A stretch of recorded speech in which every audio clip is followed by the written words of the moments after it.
এই মৌসুমে সাধারণত গ্রামে দেশি মাছগুলো অনেক বেশি পাওয়া যায়।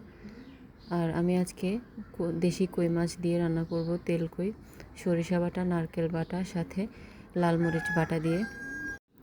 রান্না করতে করতে কিছু কথা বলবো এমন কিছু অসুখী মানুষের কথা, যারা কাউকে সুখে থাকতে দেখলে তাদের ভালো লাগে না, তাদের খুব জ্বলে। সব সময় তারা এরকম। আপনি দেখবেন আশেপাশে সে তার পরিবারের লোককে সুখে থাকতে দেখলেও সুখে থাকে না, আশেপাশের মানুষের সুখ দেখলেও সে সুখে থাকে না। মানুষের সুখ নিয়ে চিন্তা করতে করতে সে সবসময় চরম অসুখী হয়ে থাকে।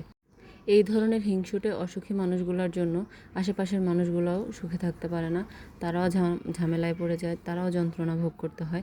এদের এই অসহ্য যন্ত্রণাগুলো আসলে আর নেওয়া যায় না মাঝে মধ্যে। এরা এমনভাবে আপনার জীবনে সুই হয়ে ঢুকবে আর ফাল হয়ে বের হবে, আপনি চিন্তাও করতে পারবেন না।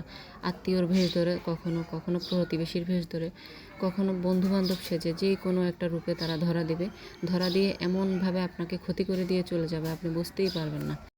এদের না আছে কোনো লজ্জা, না আছে কোনো হায়া, কিন্তু এমন এক ভাব নিয়ে থাকে মনে হয় যেন বহুত বড় বুজুর্গ তারা। এরা এমনভাবে কথা বলবে মনে হয় যেন আপনি ওদের মতো জ্ঞানী, ওদের মতো নিজেকে নিয়ে ভাবার মানুষ বা এত ওভার স্মার্ট মানুষ আপনি আর কখনো দেখেননি। বলবে যে আমি তো কখনো কারো কিছু নিয়ে ভাবি না, নাক গলাই না, এই করি না সেই করি না, কিন্তু আলটিমেটলি এদের কাজই হচ্ছে এটা। এরা নিজের খেয়ে পরের গান গায়, নিজের খেয়ে পরে অন্যকে নিয়ে চিন্তা করে বেশি। এই ধরনের মানুষ আপনার ফ্রেন্ড লিস্টে থেকে থাকলে কখনোই তাদেরকে ব্লক করবেন না। মাঝে মধ্যে এভাবে বলে দিতে পারবেন কিছু কথা, আর কিছু না হোক মনটা একটু হলেও সান্ত্বনা পাবে।